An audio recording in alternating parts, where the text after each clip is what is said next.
High hello welcome back to my channel. मी सुप्रिया आणि सुप्रियाज ब्लॉगमध्ये तुमचं मनापासून स्वागत आहे. तर सगळ्यांना श्री स्वामी समर्थ. सगळ्यांच्या मनातल्या चांगल्या इच्छा स्वामी महाराज नक्की पूर्ण करतील आणि पूर्ण करूत, हीच माझी मनापासून प्रार्थना. तर का नाही, सकाळचं रुटीन तुम्ही म्हणत असाल की शेअरच करत नाही, सगळं रात्रीचं शेअर होते. पण सकाळी जर बघितलं ना, असलं अस्ताव्यस्त घर असते ना, तुम्ही म्हणाल की किती पसारा आहे घरात. त्यामुळे आता तर सगळ्यांना घालवले बघा, पोरं पण गेले शाळेला, हे पण गेलेत. त्यामुळे आता घरातला अवतार जर बघितला ना तुम्ही, तर तुमच्या लक्षात येईलच की अजून अंथरुणसुद्धा आमची काढलेली नाही आहे. आणि आता थंडीमुळे ना सकाळचं उठायलाच होत नाही. त्यामुळे ना आता झटपट आता हे सगळे गेलेत तर माझी कामं पण पटपट आवरतील. तर आता चला आवरूया. सगळं स्वयंपाक आवरला आहे, स्वयंपाक वगैरे सगळ्यांना डबे वगैरे देऊन बाकीचं सगळं जसं की तसंच पडलं आहे. तर रात्री यांनी चिकन आणलं होतं, माहिती आहे तुम्हाला की स्वयंपाक झाल्यानंतर आणलं होतं, तेच सकाळी आता मी चिकन बनवलं इकडे. त्यामुळे थोडं चिकन रात्री शिजवून ठेवल्यामुळं ना मला सोपं झालं सकाळी स्वयंपाक आवरायला पटकन. पण पावसाचं ह्याच्यामुळे घर ना सगळं चिकचिक चिकचिक झालं आहे. त्यामुळे ना घरात एवढं घाण वाटायला लागले. आता पहिला हे तर सगळं आवरते आणि नंतर मग तुम्हाला संध्याकाळचं रुटीन शेअर करते. भांड्यांचा ढीग पडला आहे. किचन बघा सगळं अस्ताव्यस्त आहे. काय कुठं आहे माहीत नाही. मशीनमध्ये दिसते का बघा, इकडे जास्त उजेडामुळे दिसत नाही आहे. मशीनमध्ये कपडे आहेत, अजून एक लावायचे, एक लावून झालेलं आहे. ते वरती वाळत घालायचं आहे. अजून बरेचसे कामं आहेत, फरशी पुसायचे. देवपूजेला वेळ झाला त्यामुळे आता देवपूजा नाही आहे, संध्याकाळी. जर सकाळचा वेळ झाला ना तर मी संध्याकाळी करते. बेडरूम पण सगळी तशीच पडली, काहीच आवरलेलं नाही आहे बघा. त्यामुळे तर पटपट हे आवरून घेते मी. बागेत तर खिडकीतूनच दाखवते, दिसत असेल तर. बागेत तर जायची इच्छा पण होत नाही, एवढं ओलं आहे ना, चिकचिक, हे सांगण्यासारखं नाही. सगळी सुरुवात आता झाडू मारण्यापासून करायला लागणार आहे. थोडंसं जरी पाणी सांडलं ना, आता फरशी सगळी चिकचिक होते.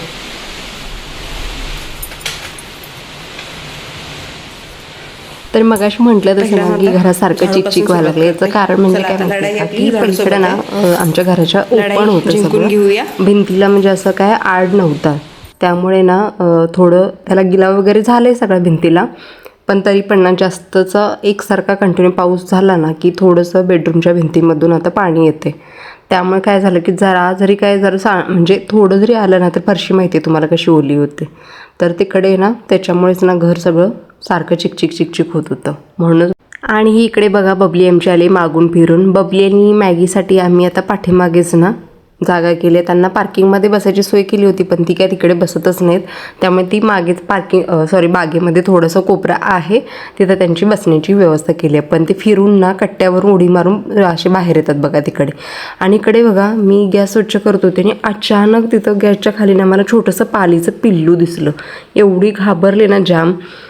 असं अचानक काय तर दिसलं ना की खरोखर मी तर पालीला लई घाबरते बाबा. बाकी कशाला घाबरू, पण पालीला बघितलं की आपलं काय सुटतंय सगळं. मग तर असं ती मग गेली, पाल घालवली आणि मग मी परत स्वच्छ करून घेतलं सगळं.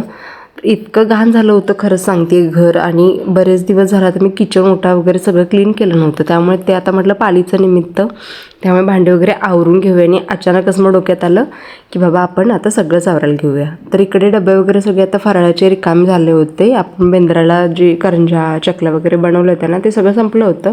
तर म्हटलं लागलीच ते पण घासून घेऊया लगे हात. बाकीचं म्हणजे जे अजून आहे लाडूचं वगैरे डबा ते नंतर बघू, पण हे तर 2 झाले होते तर ते करून घेतलं. आणि पालीचं आता इकडे निमित्त झालं की आणि करायचं पण होतंच माझ्या मनात, पण त्याला हात जात नव्हता. म्हणून म्हटलं ठीक आहे, लागलंच आपण आता हे एक तरी आवरून घेऊया. आज ठरवलं होतं की भांड्यांचं कपाट आहे ना, त्यातला एक कप्पा आज काढायचा, म्हणजे रोज थोडं कासेना घासून घ्यायचं.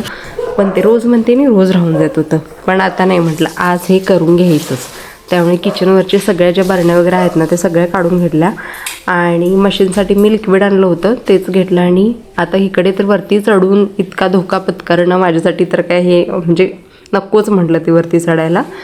आणि मग मी मॉप घेतला सरळ, आणि मॉपनेच मग मी जसं जमेल तसं स्वच्छ करून घेतलं. एवढं तेलकट झालं होतं ना असं पिवळसर असं थर झाला होता त्याच्यावरती. बऱ्याच वेळा मी घेते वरचेवर पुसून, पण जिथपर्यंत हात जातो ना तिथपर्यंतच घेत असते. पार म्हणजे खूप वरती आहे ना तिथंपर्यंत काय हात आपला पोचत नाही, वरती चढावं लागतं आणि मी सहसा आता वरती चढायला बघत नाही. त्यामुळे मॉपनं खूप छान होतं स्वच्छ.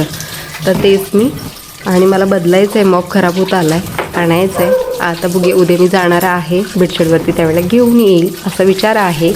बघू आता घडतंय कसं. तर इकडे मग मी लागलेच ना, सगळ्या बरण्या वगैरे झालेल्या आहेत घासून. आता लागलंच ना सुका कपडा घेते आणि लागलंच लावते. नाही तर एकदा राहिलं ना की माहिती आहे तुम्हाला, एकदा बसले की आपण परत उठत नाही. त्यामुळे आता लागलंच कपाट पुसून घेते, किचन पुसून घेते आणि लागलीच लावून घेते, म्हणजे निवांत बाकीचे काम करायला बरं मग.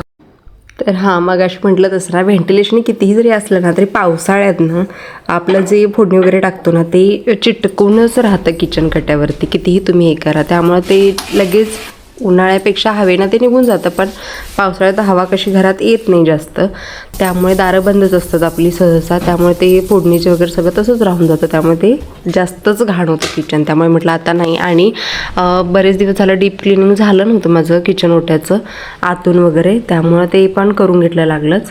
तर सगळं काम झालं. आता माझं थोडंसं एडिटिंगचं काम करणार आहे मी. आता कुठली झोप आणि कुठलं काय झोप काय आता होणार नाही, एडिटिंगचं काम करायचं आहे. ते झालं की मग बघू तोपर्यंत संध्याकाळची तयारी. यांचं आपलं बरं आहे, खाया पिण्या और सो जाना. काय डपी झाली झोप. आणि अशी मस्तपैकी टी व्ही तारक मेहता लावून माझी सगळी कामं आवरतात. इकडे टी व्ही चालू करायची आणि आतली कामं आवरून घ्यायची, आवाज ऐकत. काय सगळ्यांना परत एकदा संध्याकाळ झाली आता आणि परत आता स्वयंपाकाची तयारी. रोजचं जे आहे ते काय चुकलेलं नाही आहे. स्त्रियांना संध्याकाळचं सगळं बनवावंच लागतंय. जेवण केल्याशिवाय आम्हाला काय पर्याय नाही आहे, आमचं काय सुटत नाही जेवण केल्याशिवाय. तर आता सकाळी जास्त हेवी झालं सगळ्यांचं जेवण. आणि सकाळी चिकन झालं होतं, रात्री त्याने चिकन आणलं होतं माहिती आहे तुम्हाला, आणि ते चिकन बनवलेलं सकाळी मी. तर आज सगळा फुल डे नॉनव्हेजचाच आहे, त्यामुळे आज परत एकदा आता चिकन नाही आहे पण अंडी बनवणार आहे. तर आता बाकीचं भाकरी वगैरे काही नाही बनवणार. तर आज आपल्याला अंडा पुलाव म्हणजे अंडा राईस बनवायचं आहे. तर त्याचीच आज रेसिपी तुम्हाला दाखवते, ते शेअर करते. चला तर मग अंडा राईस बघूया आता आपण, करूया. घरच्याच तांदळापासून बनवणार आहे, बाहेरचं काही घेणार नाही आहे तांदूळ वगैरे. त्यामुळे घरचे जे तांदूळ आहेत त्याच्यापासून पण छान पुलाव होतो. तर मी इकडे साफ करून घेतलेले आहेत तांदूळ. तर आता पहिला अंडा राईससाठी ना भात करून घेते, बाकीची तयारी मी मला दाखवते. स्वच्छ पाणी पहिला तांदूळ धुवून घेते. आणि तर इकडे ना मी पहिला भात शिजायला ठेवलेला आहे आणि भातामध्ये थोडंसं मीठ घालून शिजायला ठेवते. आणि थोडं पाणी कमी वापरूनच ना आपल्याला तो भात बनवायचा आहे, जेणेकरून पुलाव बनवताना ना मग तो असा चिकट होणार नाही, ग्रीसी म्हणजे असा एकदम असा किचकट होणार नाही, असा छान असा पुलाव होईल. तर इकडे भात ठेवला आणि एकीकडे मी अंडी उकडायला ठेवलेली आहेत. अंडी पण आपल्याला अंडा राईससाठी लागणार आहे, त्यामुळे थोडी उकडून घेणार आहे. तर ना तुम्ही कुठलाही तांदूळ यूज करू शकता, बासमती किंवा तुम्ही जो बिर्याणीचा तांदूळ भेटतो त्यातला कुठला प्रकार वापरला तरी चालतो. पण माझा जो घरचा तांदूळ आहे ना तो असं थोडंसं बारीक आहे, तुकड्यामध्ये जवळपास मोडतो, पण भात मस्त होतो त्याचा. असा एकदम सुटा भात होतो, असा नाही की चिकटच होतो. त्यामुळे मी तेच घेतला. तर इकडे ना मी त्याच्यासाठी पुलावसाठी मी 2 मोठे कांदे चिरून घेते बारीक. कांदा जरा जास्तच घालणार आहे कारण आपल्याला दुसरा काय मसाला नाही घालायचा आहे, त्यामुळे कांदा बारीक जितका होईल तितका तुम्ही कांदा बारीक चिरून घ्या. एक छानसा टोमॅटो चिरून घ्या, हिरवी मिरची आणि कोथिंबीर हे सगळं आपण आता चिरून घेऊया.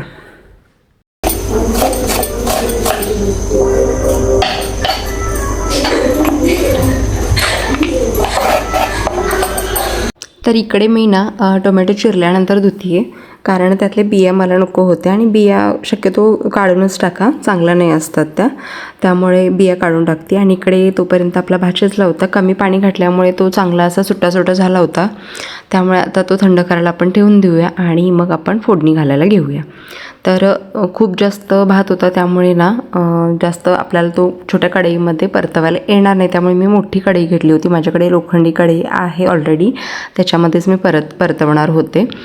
तर यामध्ये छान आपल्याला हलवता पण येईल आणि फोडणी पण चांगली बसेल. त्यामुळे मी आता तीच ठेवली. चांगली कढई तापल्यानंतर ना त्याच्यामध्ये तेल घालते आहे आणि रेसिपी बघा, आवर्जून तुम्हीही करा, खूप छान आहे. अगदी ठेल्यावरती अंडा राईस भेटतो ना तसा सेम टू सेम घरात होतो.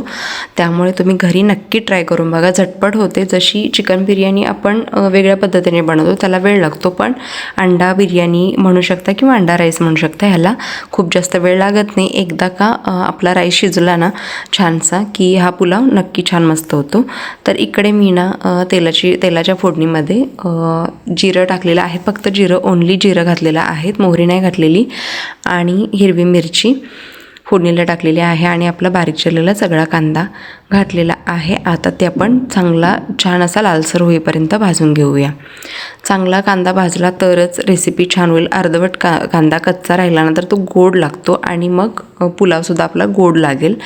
त्यामुळे आपल्याला तो चांगला भाजून घ्यायचा आहे. त्याच्यातच मी आता टोमॅटो टाकते आहे. टोमॅटोही छान आपला भाजून घ्यायचा आहे, चांगला मऊसर होईपर्यंत तो भाजून घ्यायचा. त्याच्यानंतर मग लाल तिखट तुमच्या जसं तुम्हाला जितकं तिखट हवं असेल तितकं तुम्ही टाकू शकता. इकडे मी 2 ते 3 मोठे चमचे लाल तिखट घातलेला आहे आणि मग चवीपुरतं मीठ.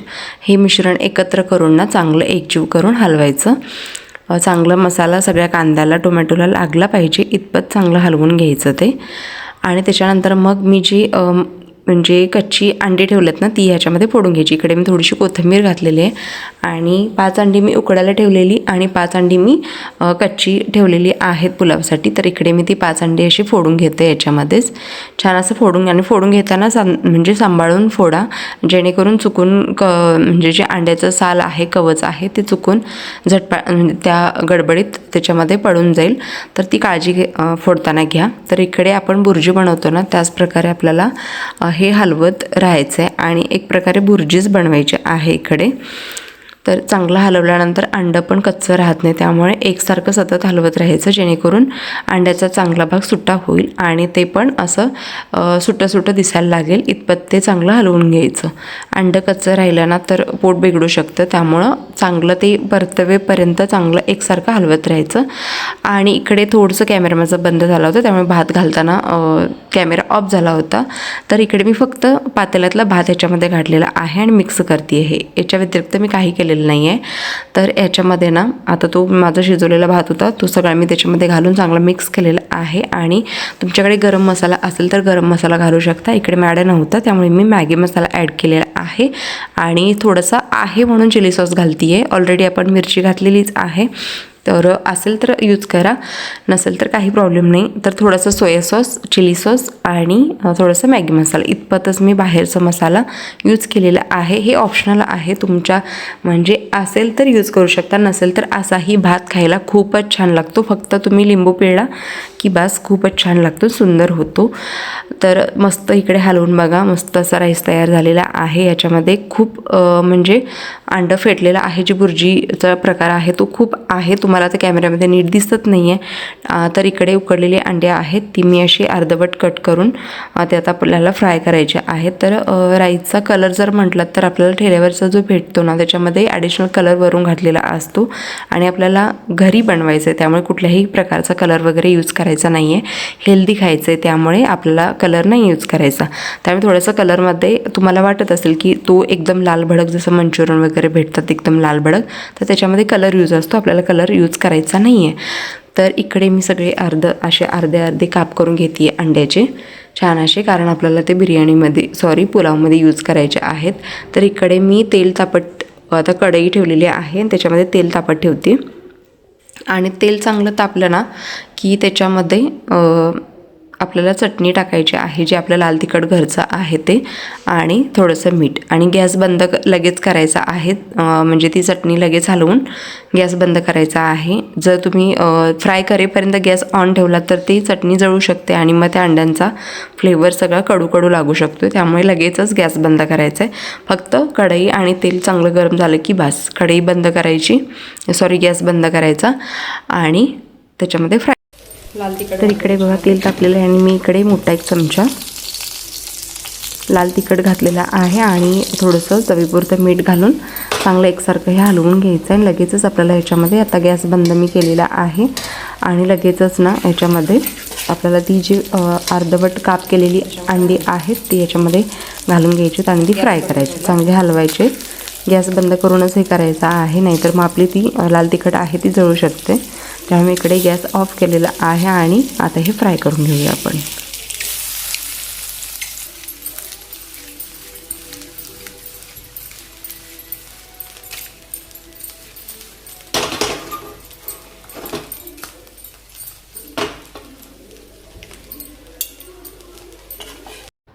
तर इकडे छान अशी आलटीपलटी करून आपण ते फ्राय करून घेऊया. कढई चांगली छान अशी हलवून घेतली तरी पण ते मिक्स होतात सगळे.